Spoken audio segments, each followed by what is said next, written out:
Hello student, आपका हमारे YouTube channel Hemant class में स्वागत है। आज हम लोग जो है मैथ में मेंसुरेशन पढ़ेंगे। मेंसुरेशन चैप्टर ना केवल 9th 10th के लिए बल्कि जो है जो भी कंपटीशन की प्रिपरेशन कर रहे हैं उनके लिए भी बहुत इंपॉर्टेंट रहता है और उनको कुछ बेसिक कॉन्सेप्ट नहीं आते हैं तो उसकी शुरुआत हम लोग जो है वर्ग से करते हैं। तो वर्ग के बारे में अच्छे तरीके से पढ़ते हैं इस वीडियो में, जितने भी यहाँ से सवाल बन सकते हैं। इसके बाद जो है धीरे धीरे हम लोग कंटिन्यू पूरे जो है चैप्टर को अच्छे तरीके से करेंगे। तो हम वर्ग की शुरुआत करते हैं वर्ग से। तो वर्ग क्या होता है? तो वर्ग जो है एक तरीके का चतुर्भुज होता है। चतुर्भुज आप लोग जानते ही होंगे। चतुर्भुज में क्या होता है? 4 भुजाएं होती हैं। तो वर्ग भी क्या होता है? एक तरीके का चतुर्भुज होता है, लेकिन अब इसमें कंडीशन होती है कि चारों भुजा क्या होनी चाहिए? बराबर होनी चाहिए। चारों भुजा बराबर होनी चाहिए और उसके जो हर एक कोण है वो क्या होने चाहिए? 90 अंश होने चाहिए। तब उसको कहा जाएगा कि वह एक वर्ग होता है। जैसे हम इसको लिए हैं, इसमें देख सकते हैं ये एक तरीके का वर्ग है। इसमें जो है ये 2D में है। ध्यान देना, जो वर्ग होता है आयत होता है वो 2D में रहता है। उसमें लंबाई चौड़ाई या फिर चौड़ाई ऊंचाई दो ही रहता है, दो ही डायरेक्शन रहता है, इसलिए इसको 2D बोला जाता है। वहीं घन घनाभ पढ़ेंगे तो 3D में रहता है। तो ये वर्ग है। इसमें क्या है? 4 भुजाएं हैं, दिख रही हैं। एक भुजा ये, अगर इसको A माने B C D तो AB एक भुजा हो जाएगी, BC CD और DA। इस तरीके से 4 भुजाएं हो जाएंगी। और देखेंगे किन्हीं भी दो भुजा के बीच में, तो ये भुजा ऐसी है, दूसरी भुजा ऐसी है, दोनों के बीच में क्या है? 90 डिग्री का कोण बन रहा है। यहाँ पर भी 90 डिग्री का कोण बनेगा, यहाँ पर भी बनेगा, यहाँ पर भी और यहाँ पर भी। तो हर एक जगह क्या होगा? 90 डिग्री का कोण बनेगा। तो इसकी मोटाई को नेग्लिजिबल माना जाता है, इसलिए 2D में रहता है। और जो है यहाँ से देख सकते हैं कि इसमें क्या होगा? इसकी चारों भुजा बराबर होगी और उसके प्रत्येक कोण क्या हो जाएंगे? 90 डिग्री के हो जाएंगे। अब जो है बात की जाए इसका, अब इसमें 3 पॉइंट्स पूछा जाता है। एक तो इसका परिमाप को लेकर बात होती है, दूसरा जो है इसके एरिया को लेकर बात होती है जिसको बोलते हैं क्षेत्रफल, और तीसरा इसके जो है विकर्ण को लेकर के बात होती है। तो इन तीनों पॉइंट्स को हम समझते हैं। जैसे इसका जो है परिमाप क्या होगा है? परिमाप का मतलब होता है बेसिकली चारों तरफ की माप। परिमाप का मतलब जो उसको घेरे हुए है वही होता है चारों तरफ की माप। तो हम किसी भी एक पॉइंट से उठाते हैं, यहाँ से उठाते हैं तो यहाँ से यहाँ तक माप लिए किसी भी फीते से, यहाँ से यहाँ माप लिए, यहाँ से यहाँ मेजर कर लिए और यहाँ से यहाँ मेजर कर लिए। इसकी चारों भुजाओं को जब मापेंगे तो वही क्या हो जाएगा? परिमाप। तो पेरीमीटर क्या होगा? जो चारों भुजाएं होंगी अगर उसको किसी भी फीते से माप लिया जाएगा तो क्या हो जाएगा? परिमाप। और क्षेत्रफल का बेसिकली मतलब क्या होता है? इसमें कितना, इसके बीच में जो है कितना चीजें रखी जाएंगी। जैसे इसके बीच में ये रखा जा सकता है, ये रखा जा सकता है, जितना भी इसके एरिया में रखा जा सकता है इसके बीच में, उसी को क्या बोला जाएगा? क्षेत्रफल। तो आप लोग समझ गए होंगे परिमाप और क्षेत्रफल में क्या अंतर रहता है। परिमाप बेसिकली होता है चारों तरफ की माप जो उसको घेरा गया है। क्षेत्रफल क्या होता है? उनके बीच का जो क्षेत्र होता है उसको क्षेत्रफल बोला जाता है। और विकर्ण क्या हो जाएगा? तो किन्हीं भी दो इनके अपोजिट सिराओं को अगर मिला दें, अपोजिट सिरा ये, तो इसको देख सकते हैं ये विकर्ण होगा, या फिर जो है इसको देख सकते हैं ये विकर्ण होगा। तो इसका मतलब एक वर्ग में जो है कितने विकर्ण पाए जाएंगे? 2 विकर्ण पाए जाएंगे। तो जितने भी पॉइंट्स, अब उनके विकर्ण को कैसे निकालते हैं? तो पाइथागोरस थ्योरम लगा करके उनके विकर्ण को निकाल लिया जाता है। तो जितने भी पॉइंट्स मैंने बताए हैं उनको जो है 2 मिनट में रिवाइज करते हैं। तो वर्ग क्या होता है? वर्ग एक ऐसा चतुर्भुज होता है जिसकी चारों भुजा क्या होती है? बराबर होती है तथा हर एक कोण कितना होता है? 90 अंश का होता है। वर्ग कहलाता है। तो यहाँ से ये वर्ग हो जाएगा। तो इसमें AB है भुजा, BC है, CD है और DA है। AB बराबर BC बराबर CD बराबर DA बराबर कितना हो जाएगा? A। और इसका हर एक कोण 90 अंश है। कोण A इक्वल टू कोण B इक्वल टू कोण C इक्वल टू कोण D इक्वल टू 90 डिग्री। तो चारों भुजा बराबर, प्रत्येक कोण 90 अंश। क्या कहलाता है? वर्ग। परिमाप क्या हो जाएगा? चारों भुजा की माप। तो यहां से चलते हैं, AB मापे, BC CD और DA। AB BC CD और DA, और हर एक भुजा कितनी है? AA। कितना हो जाएगा? 4A। इसका मतलब वर्ग का परिमाप कितना होता है? 4A। A क्या होता है? भुजा, इसलिए वर्ग का जो परिमाप होगा क्या होता है? 4 गुणे भुजा। वर्ग का क्षेत्रफल क्या हो जाएगा? लंबाई गुणे चौड़ाई। तो लंबाई भी इसकी A है और चौड़ाई भी A है, तो क्या हो जाएगा? A स्क्वायर मतलब भुजा स्क्वायर। तो हमें ध्यान रखना है वर्ग का क्षेत्रफल क्या होता है? भुजा स्क्वायर। इसके बाद फिर वर्ग की विकर्ण की बात की जाए तो वर्ग का विकर्ण जो है, वर्ग में दो प्रकार के विकर्ण पाए जाते हैं। देख सकते हैं इसको, एक है AC और एक है DA। तो AC विकर्ण है और BD विकर्ण है। यहाँ से 2 विकर्ण है, AC और BD।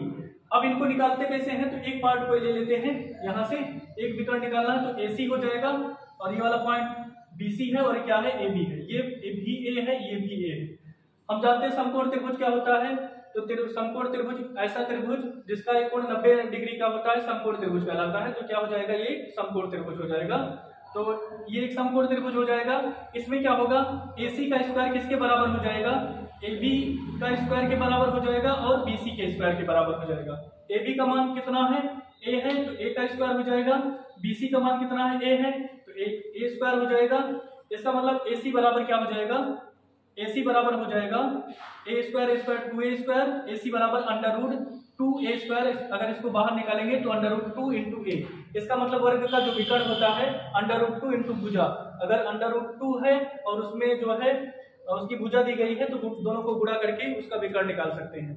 तो हम लोग जो है वर्ग से संबंधित जितने भी क्वेश्चन पॉसिबल हैं उनको देखते हैं। 4 टाइप्स के क्वेश्चन वर्ग से बन सकते हैं। पहला है, एक वर्ग की भुजा 5 सेंटीमीटर हो तो वर्ग का परिमाप और क्षेत्रफल और विकर्ण बताइए। तो वर्ग की भुजा कितनी है, वर्ग की भुजा कितनी है, 5 सेंटीमीटर, भुजा बराबर 5 सेंटीमीटर। और वर्ग का परिमाप, क्षेत्रफल और विकर्ण बताना है। तो वर्ग का क्षेत्रफल क्या हो जाएगा, वर्ग का क्षेत्रफल भुजा स्क्वायर होता है। तो इसका मतलब 5 का स्क्वायर कितना हो जाएगा, 25। तो इसका मतलब कितना हो जाएगा, 25 सेंटीमीटर स्क्वायर। वर्ग का परिमाप क्या होता है, परिमाप होता है 4 गुणे भुजा। तो क्या हो जाएगा, 4 गुणे भुजा के स्थान पर कितना हो जाएगा, 5। इसका मतलब 20 सेंटीमीटर।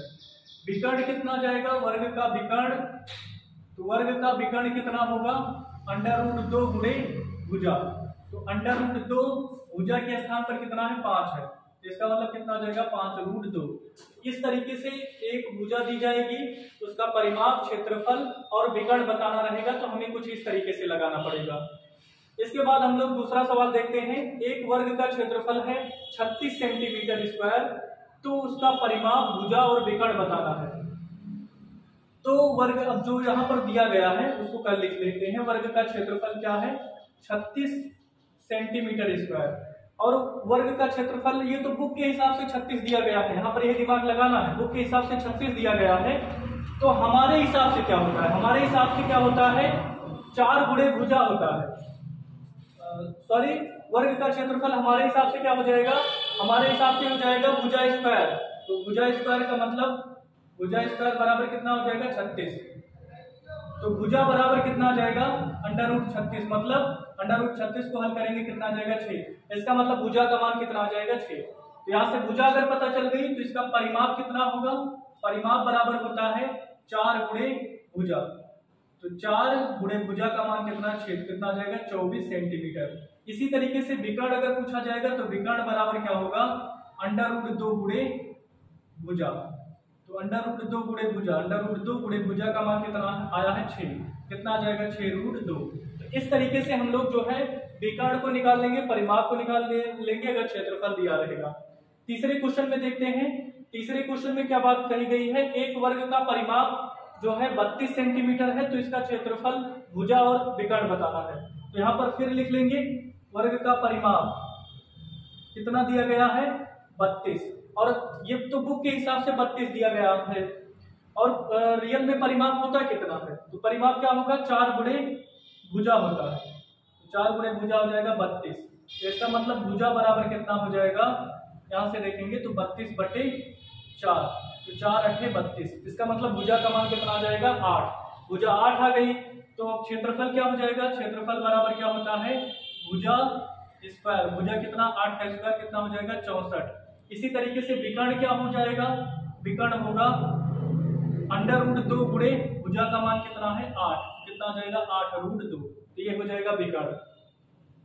इसके बाद फिर हम लोग जो है लास्ट क्वेश्चन देखते हैं कैसे बन सकता है। एक वर्ग का विकर्ण दिया है 32। तो विकर्ण दिया गया है, विकर्ण कितना है, विकर्ण है √32। और 32 को हल करेंगे तो कितना आ जाएगा, 32 को हल करने पर कितना आएगा, 16 दूना 32 होता है। इसका मतलब √16 गुणे 2। 16 में से 4 बाहर हो जाएगा, कितना हो जाएगा, 4√2। ये कितना आ जाएगा, इसका विकर्ण आ जाएगा। अब देखिए विकर्ण आ गया, और इसके हिसाब से तो विकर्ण दिया गया है, हमारे हिसाब से विकर्ण क्या होता है? हमारे हिसाब से विकर्ण होता है वर्ग का अंडर रूट 2 गुणे भुजा। ये बराबर हो जाएगा 4 रूट 2 की। तो रूट 2 से रूट 2 कट जाएगा तो भुजा बराबर कितना आ जाएगा 4। तो भुजा का मान कितना आ गया 4। अब भुजा का मान 4 आ गया तो परिमाप कितना होगा? परिमाप कितना हो जाएगा 4 गुणे भुजा। तो 4 गुणे भुजा का मान कितना है 4, तो कितना हो जाएगा 16। क्षेत्रफल कितना हो जाएगा भुजा स्क्वायर। तो भुजा स्क्वायर मतलब 4 का स्क्वायर कितना आ जाएगा 16। तो ये किसमें हो जाएगा सेंटीमीटर में दिया गया है तो सेंटीमीटर स्क्वायर हो जाएगा। तो यहाँ से जो है आप लोग चारों टाइप के क्वेश्चन हो जाते हैं तो इससे रिलेटेड कोई प्रॉब्लम नहीं होगी। उम्मीद करते हैं ये वीडियो आप लोगों को समझ में आया होगा। तो ऐसे ही वीडियो देखने के लिए चैनल को कर दीजिए सब्सक्राइब और ज़्यादा से ज़्यादा लोगों के पास कर दीजिए शेयर, क्योंकि उनका मैथ अच्छा नहीं रहता है।